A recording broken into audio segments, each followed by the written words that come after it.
Life is so unpredictable that way. Yeah. The only thing we're sure of is that something is bound to happen. Yeah. When you're in survival mode, that prefrontal cortex, which does all the executive decision making, is kind of not working. So if you're a content creator, usually, and you don't have something already created in batches where you can just schedule them out, if you are someone that needs to do that week to week or day to day, usually, you may not be able to. Is that because you're lazy or unmotivated or procrastinating? Nope. Another thing too that comes to mind is your diet.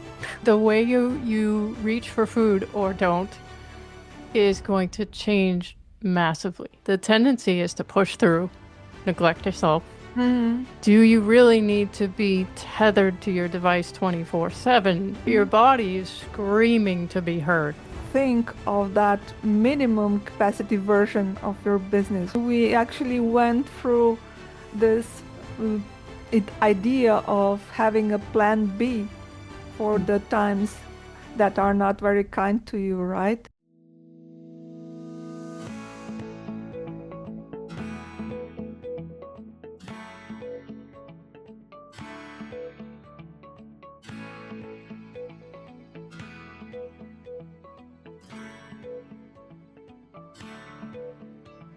So sometimes, life throws a curveball at you. We try to have plans and different things, and we do. But sometimes, as you've seen in my life, and I've seen in yours, even in recent months, life just throws things at you and you don't expect it. And it's challenging, whether it is grief and loss or a relationship that has all of a sudden had lots of challenges. It can be any number of things, right? And it's so easy to react. It takes a little more intentionality and planning to be able to navigate those things. And so, our goal today in this episode is to acknowledge and empathize with you with whatever you might be dealing with, but to also give you some ideas, some resources around what you can do to make a challenging season a little less challenging, a little less taxing emotionally, as well as with your workload, especially if you're running a business. I know, Olga, you just experienced something yourself very recently in your own family. Yeah, it was a few months of quite intense happening in our family. My husband had a health crisis, hospital, emergency, and then recovery and stuff like that. So, yeah, I experienced that, and I really felt how much energy and focus it takes. And it was really like everything all the other things were so, I really had to choose. And I was choosing very fast. What is important, what is not, what's a priority, what is not. Yeah. So many things were standing in their place. I mean, like, yeah, the household and stuff like that. Yeah, so I have this experience. Yeah. What were some of the things that you felt you needed to do during that time to just be able to do it and be present to your husband, but still keep things running? Yeah, he was the main priority, of course, and I did everything that was necessary. Do all the calls, all the Mm. visits, all the driving, all the traveling, and yeah, that was the focus. And okay, I still have a job, so I had to do my job, and then yeah. It was me who was again the last one. Yeah. And yeah, I felt after some times that I need some rest. Yeah. And when things started to get better and to calm down, I really needed that rest. Yeah. you still managed to show up for podcast meetings and recordings and everything else. This is a real live superwoman you have in front of you right here. Yeah, sure. I'm not the only one, and we all know that, right? Were there any thoughts that came up during that time that you were like, oh, I wish I had a different way to handle this or that so that I could not even have to think about what's going on in the background? Yeah, I think that during that time, I didn't think a lot on that because it was, as we say, that survival mode. Yeah, Just keep going and go, go, go, go, go. right. Yeah, Uh, I definitely know what that's like. yeah, but what came after was I thought I had those thoughts. What could I do different? What should I? Was there any ways that I could accept help from others, Yeah. but I maybe didn't think of it. And I think this is, in this way, it's a good experience and a good exercise to prepare myself for the next time. That Yeah. we all know that things come unexpectedly Mm. sometimes, and we're we're not very prepared for that. Life is so unpredictable that way. Yeah. And one thing I said a lot of in the last several months is that it is predictably unpredictable. And Yeah. it was never more true than in the last couple of years. But so the hope again is to share with you some questions you can ask yourself to help you develop some sort of plan B or Mhm. just something where you're not having to react in the heightened emotional time that you're going through at that season in your life, whether again it is someone sick, there's been an accident, someone you've lost someone or you're suddenly losing someone, whatever the case is, the only thing we're sure of is that something is bound to happen. Yeah, yeah. Right? And it sucks when it happens. It's really hard. You make decisions in the moment as you have to make them. Adrenaline is like, I swear, Mm, adrenaline ran mm, most of my decision making in the last several years. And it's amazing that the human body can do that. I mm, just, it's incredible the mm, intelligence that we've been designed with.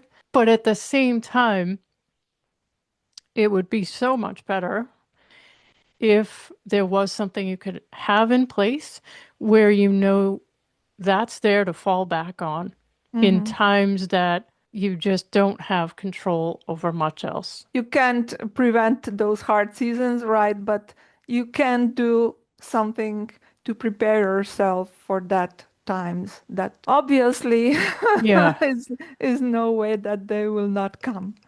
right. Yeah. And we've said before, when you're in survival mode, that prefrontal cortex, which is does all the executive decision making, is kind of not working. It's not really working well. No, And no. so that's not the time to come up with a plan. The time to come up with a plan is ahead of time. Yeah. And so Yeah. that's what we want to help you do today in this episode. And before we go there, though, I think it would only be appropriate to talk about some of the ways that you might not expect a season like this to affect you.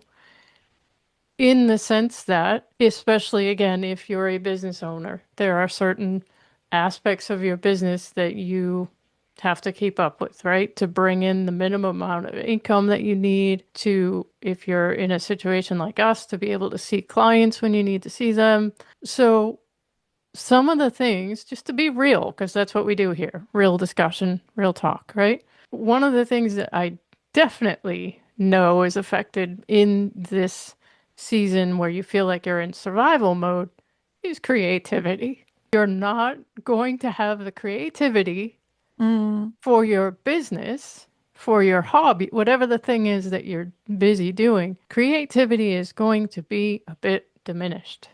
Mm-hmm. because really your creativity is going towards the survival. Whatever it is you're trying to Mm-hmm. survive at that moment, whether it's loss, grief, relationship issues, whatever it is, your creativity is going to be more focused on getting through the thing, whatever the Mm-hmm. thing is. So if you're a content creator, usually, and you don't have something already created in batches where you can just schedule them out, if you are someone that needs to do that week to week or day to day, usually, you may not be able to. Is that because you're lazy or unmotivated or procrastinating? Nope. It's because your brain is literally focused on getting through whatever it is you're getting through. So, Mm-hmm. first thing, cut yourself some slack. Know right away that that part of your life, your business, is going to be affected. Mm-hmm. And that's okay. It's normal. But that's Mm-hmm. why it would be great to have something in place already Mm-hmm. that can be working for you in the background. Or just know ahead of time that there are certain things, we'll call them non-essentials, that you might just have to let slide for a while. Yeah, I think that people do underestimate that. I think when this season happens, it's not just emotional, right? We all see this emotional part, like it's heavy, it's difficult, it's sad, it's everything, but it also changes how you function, right? As you said, it disrupts your energy, your attention, creativity, focus, decision making, as we talked before. All of this capacity is disrupted. And yeah, the one thing you really should pay attention to is that your capacity will change and you should plan on that. And Mhm. that emotional overwhelm is operational, also not just emotional. Another thing too that comes to mind, um, because I am such a natural health and wellness person, is your diet. Your diet, the way you reach for food or don't, is going to change massively. Maybe some of you out there are stress eaters, and in a time of stress, you'll just reach for more. Maybe you're the other way, like I am. I'm the opposite of that. Mm, I would rather starve myself than eat when I'm under stress. But at mm, the same time, I know innately, and after years of experience with this body, that if I try to eat under stress, I will have a distressed gut. So mm, in my situation, it's actually smarter for me to do less than more. So there was a time there, especially when I was caring for my mom years ago, I was living off of like, I don't even know, like protein bars, which are just, most of them are absolute garbage, and coffee. I didn't know about mushroom coffee back then. I don't know if it was a thing. That's what I've since switched to. But I was functioning on adrenaline mm, packaged healthy stuff, which really, could have been a lot healthier. If you're someone that, normally does a lot of cooking, a lot of food prep, a lot of that stuff, you might want to have a plan when something like this comes along to say, I think I'm gonna just for now go with a food subscription, a meal plan, something that takes that, pardon the pun, off your plate for at least a while mm, so that you can take care of you. And, maybe the most you have to do is throw the dishes in the dishwasher when you're done. mm. Yeah. Then again, maybe for you, cooking is like therapeutic. Maybe it'll actually help you get through whatever it is you're going through. Mm. Only you know that. The point is, just understand that it's going to be something that's impacted. The key distinction here is to actually update your expectations from yourself. You're not functioning the way as you do in that normal state. So you shouldn't expect from yourself the normal capacity.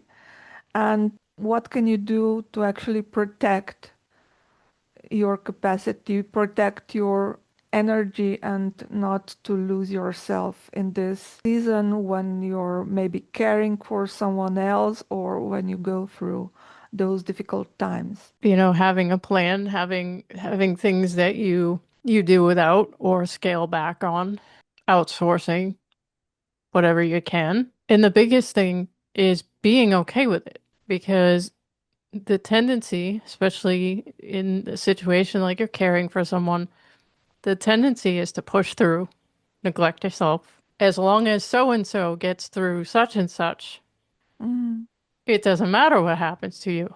But it does. It really mm, does. And so, how do you move through? Again, the key is navigating this, not mm, reacting to it. And that's not to say that you're going to, see everything coming, because the whole point of this is it's unexpected when these things happen, but it's expected that they will. Something will. If it hasn't yet, I'm sorry to tell you, it will. I mean, we do create our reality to a point, but at the same time, there are those moments where those things happen that are out of our control. Someone's sick, someone's hurting, whatever the case is. So, just like the analogy of when you're on the plane and they're doing the safety protocol, what do they always say about the oxygen mask?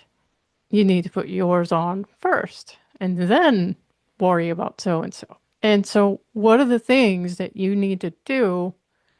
What are the things you need to have in place to navigate those times without neglecting yourself? I mm. mentioned a few. The food thing can be a big deal. I know it was in this family. Do whatever you can so that that isn't something you have to worry about.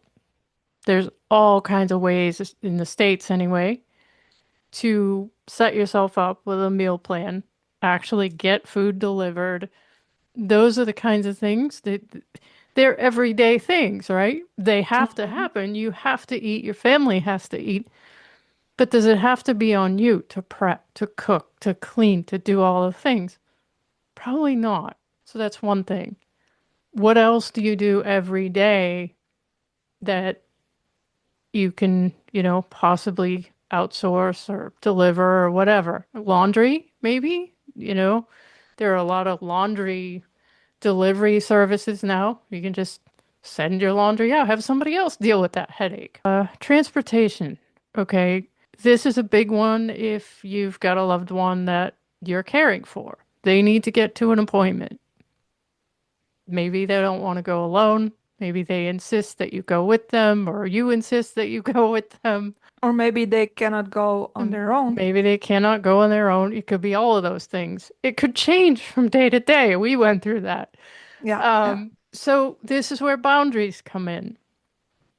This can be one of the most difficult pieces to this whole process because for your own health and sanity's sake, you're going to need to say no to some things or put limits on how much you do some things. Mm, Um, Again, this all depends on what the situation is that you're in. I always go to caregiving in my head because that is the freshest in my mind. Things like that, transportation, food, laundry, and then getting into the more personal self-care, right? You need your mm, rest. Suddenly, if you feel like you need a cat nap during the day and that's never been something you've ever done or needed, mm, guess what? It's okay. It's mm, totally fine. In fact, there's a lot of research lately that says it's really healthy to do like a brief nap and during the day. It recharges your whole system. I don't have the reference on that either. I have to get better at getting these references, but it's out there somewhere. It'll never be more important for you to get good sleep at night. And again, if you're in a situation where you're experiencing grief or anticipatory grief, caregiving, this is something that's really usually very disrupted. And so, even having a plan around your sleep, mm, like what mm, is the latest you're going to get to bed? And what is that like wind down period before you get to sleep? because that's really important too. And I'll give you a resource that I use all the time, which is binaural beats. There are certain frequencies that help you fall into a restorative sleep. And that you can go on YouTube, Spotify, there's tons of them. Some are better than others. I like the ocean. I tend to listen to the ones that have ocean waves in the background. And it's usually like 528 hertz is the frequency that I listen to. It helps me fall into and sometimes stay in a restorative sleep. Another big one, because we are in such a connected universe these days, is devices, right? Do you really need to be tethered to your device 24/7 in that time? Like, answer every text, every phone call, Mm, everything that comes flying mm, through, even at 3 in the morning. Maybe not. Maybe not. But I'll tell you, it will be challenging to create boundaries around that mhm, because we have the things, we have the devices, we have the connectivity. It's very easy to feel like, well, I should keep it on because you never know, there might be. But let me tell you from experience, living like that long enough will tank your health. It will not be easy to come back from that. So, on the flip side, have some healthy boundaries around when you're available yeah, absolutely.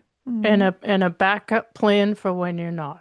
If you're in a situation where you're caregiving, look at whatever resources might be available for something called respite care, which is you get to have a break because somebody else is going to sit with your loved one or whatever the case is. mm, yeah, There are resources available both at the town or city level as well as the state level. And more of them are like independent ones are popping up every day. So I would really encourage you, especially if you see that this is something on the horizon in the near future, that so and so is going to need you because they're not well or they're losing their mobility or whatever the case is, look for some of these resources right mm, away and have mm, a list. Have a list of them because when the time comes, you don't want to be burning the candle at all three ends, like I like to say. You be able to take breaks when you need them and know that someone else is there to care for so and so, yeah, of course. and you'll And come back to them. yeah, there is support that already exists, right? And Yes. it's good to think about how to create like a support system for yourself so that you don't abandon yourself Yeah. in those seasons. So who can help you practically, who can help you emotionally, spiritually, and actually also who can help you with your business, all of that. If you Yeah. think of that in ahead of time and prepare this list of people who you can call Yeah. and tell them, I will call you if I need you. Is that okay with you? Are you my person Yeah. on my list? That's a huge, right? Yeah, it really is. And unfortunately, it's not always family that you can count on to help family. Yeah, Outside of family, yeah, could be anyone. I mean, yeah. yeah. And Mm, if you're part of a faith community, a social organization of any kind, yeah, like Olga mentioned, the spiritual component is huge. If you're someone like me and you're not part of any sort of faith community or organized religion at all, having people you can just count on to, you know, listen to you when you need to talk, when you need to vent, when you need to cry, whatever the yeah. case is, know who those people are. It's possible that they may not be who you think they are. And Mm, what I mean by that is, this isn't the case with me because I have awesome people in my life, but sadly, what I see a lot too on socials is people saying, I thought so and so would be there for me, and they're not. And rather than get upset and disappointed in all the things, recognize not everybody can handle heavy shit. They just can't.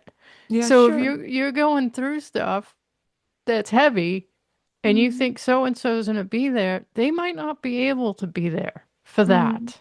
They'll be there in the, celebratory times and all that, but they don't know how to handle things like chronic illness, mortality being front and center all the time. So, Yeah, and maybe let's say when you have a divorce or some relationship problems, you actually change or abandon a part of your family, right? You yeah, lose a part of, I mean, a circle of people yeah, they were your family once. yes, exactly. And Mm, God forbid anybody's ever in a situation where they're trying to escape an abusive relationship, you need very safe people that you can mm, count on in those mm. situations. Yeah, it's really So, wise to think ahead of time what is that when you're at this minimum capacity, what does life and business and your mind and body protection actually look like? What are those states? I mean, these are unusual states to be in. Imagine them for once ahead of time. That's huge. it is. It absolutely is. And giving your body time to feel what it's feeling, because like I said, it's so easy to neglect yourself. And Mm, I've done it. It's so easy to just get caught in that trap of like, oh, I don't have to worry about me. As long as yeah. this or that is taken care of, I'm good. But your Mm, body is screaming to be heard. And it's very possible that you're not hearing it because there's just adrenaline coursing through your yeah. veins at that Yeah. time. But Mm, trust me, it does catch up to you. So, that's why I believe in my work is working with those three layers, mind, body, and soul. Because mm, as you repress how you feel, your body's keeping score, your nervous system is keeping score, and it can end up costing you in mm, pain, in downtime. And so I would encourage you to have a micro practice of just sitting with your feelings every day for a few minutes and recognizing what is happening in your body and just letting it release so that it's not building up and it's not causing all kinds of inflammation and pain and illness. That's all sometimes it takes is to just be more aware. Body mm, awareness mm, is a huge part of what I do mm. because I know what it is to ignore it for too long. Other hand, also to allow yourself this time and space for yourself Yeah. and not just blaming yourself. Okay, why can't I focus? Why can't I do as much as I did? Why am I so inconsistent? Where is my creativity?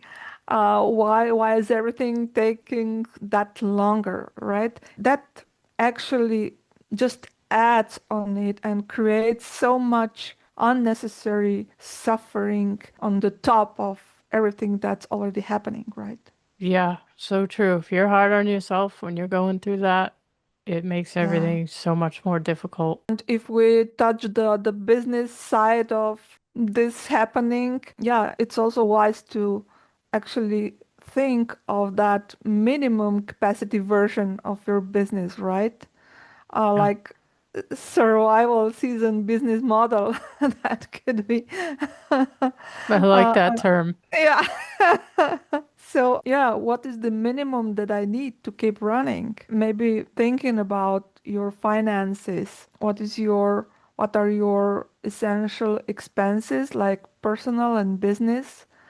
What is your income floor? And then maybe what are the income producing activities that can still run and still bring income? This would be a great time to bring up like when we had what's her name on Stacy a couple weeks back, right? And one thing she does is help people find something that works for them career wise. And Mm, so if you're running a business that is essentially still trading time for money, you might want to consider now setting something up that is more of a passive income stream. And there yeah. are different ways to do that. You can, there are ways to make money online. Is something different. I mean, it depends on who you are and what you want to do. But there are some low cost options for setting something up that allow you to make passive income. So maybe considering what can be posted without harm, right? If there's, I don't know, something that you're developing, some kind of project, and that can wait and go quiet for some time. Yeah. Also, too, again, I'm thinking of the caregiving. It's not a bad idea, I don't think. If you're someone that, like us, didn't want to put our loved one in a nursing home or anything like that, start thinking now in terms of, are there modifications you need to make even to your home? Mm-hmm. And if there are, do you know a trusted contractor that can help you make those modifications to your home? For something as simple as, will you need a ramp where you have stairs outside of your house? Mm-hmm. That might not seem like anything you have to think about right now, but trust me, when things happen, if things happen where suddenly you're faced with something like that, and you're scrambling to find a contractor and you're settling for somebody that's just going to offer you the lowest price, the lowest quality. You don't want that. You want someone you can trust before you even need them. Right. And I would say the same thing goes with any other aspect of like your business. Who are the people? What are the companies that you can have lined up ahead of time to, hand things off to, so that you're not trying to balance too much when you're already dealing with impossible situations. Mm, yeah, like a kind of emergency support network, right? Yes, in different Uh, categories of them, mm, right? You're mm, you're the Google Sheet expert. Create something very simple where you have a list of, okay, who can help me make the renovations in the home if I need that, or who can I hand off the content generation to, or whatever the case is, so that all these different categories of things are handled before they mm, even need to be before they even need to be implemented. You have them ready. These are mm, things I wish we knew and had thought about long ago and didn't. And so we were scrambling. We were the ones making decisions on the fly, and it was mm, extremely stressful and also dangerous. Because when you're mm, making decisions like that, they're not always the best ones. They're mm, not always the right ones. And if you have someone's life hanging in the balance, you're going to want to make the best decision possible. Be helping yourself out a mm. lot by having it ahead of time. Yeah, in both in personal life, Yeah. in home, and also in business, right? Also, one thing that came on my mind in business is if you have your business process like documented in a way. So if you have that, somebody else can help you. If Hmm. not, if everything stays just in your head, it's just you. Nobody can do it for you.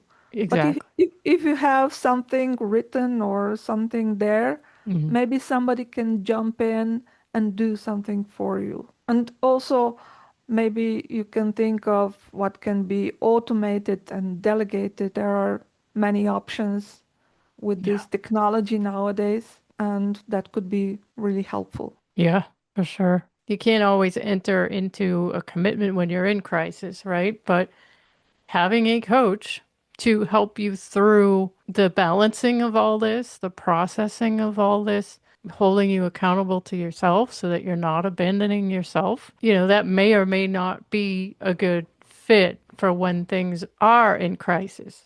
More than once I've had to discontinue an agreement with a client because they were in a situation where everything was just chaotic. If you're someone who's wanting to be proactive, then before it gets to crisis, already have that person or people in your corner. Okay, so we actually went through this idea of having a plan B for the times that are not very kind to you, right? Stated some things that are very useful. And we also prepared some resources for you. Rachel prepared a guided journaling exercise, like a workbook that you can download. And I prepared this plan B, how to prepare for the season when life interrupts your capacity. It's like a checklist, so you can also download it. And of course, you are invited to join the community, the collective, a coaching community for people navigating meaningful change in life and business. Yeah, I think that could be a great place to find support in Yeah. difficult seasons too. So you are warmly invited to join us. Yeah, and please do, because it's one thing I'm seeing a lot of out there is that there really isn't enough discussion about this phase of life. There's so much about, motherhood and all these Yeah, different things, but when it comes yeah, to these more difficult in the sense of painful and all the rest, there just isn't enough connection and yeah. community around this. So we're here for it. So join us if it resonates. Okay, thank you for today. We'll see you again soon. Okay, bye.